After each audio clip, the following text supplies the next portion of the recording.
Okay, welcome back to our video vlog for today's vlog. Nandito tayo ngayon sa Bulungan, sa Parañaque. May nakapagsabi sa akin dito na mura ang bilihan ng mga isda.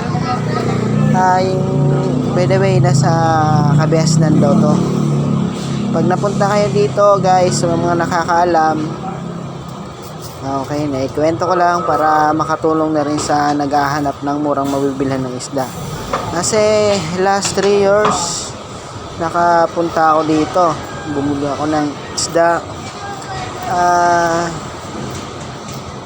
Base sa aking nasabi is fresh at masasarap talaga ang isda dito.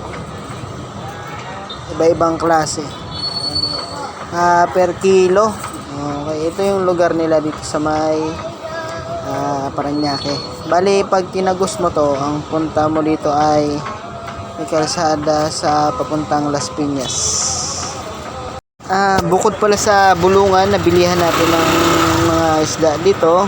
Bukod sa isda, mayroon din ako nakita ng mga seafoods tulad ng hipon, scallops, and tahong.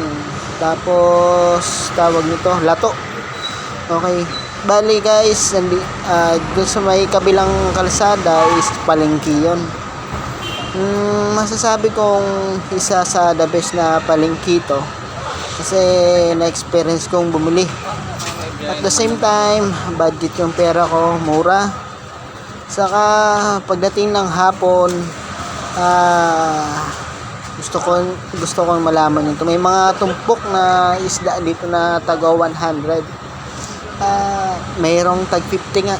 Syempre, depende na lang yan sa inyo kung hindi kayo sa pagkain.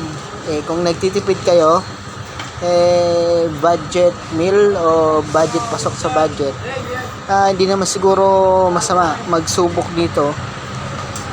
Kung sa budget mo ay kapos, okay. Bale, nandito ako ngayon sa kalsada na papuntang Las Piñas.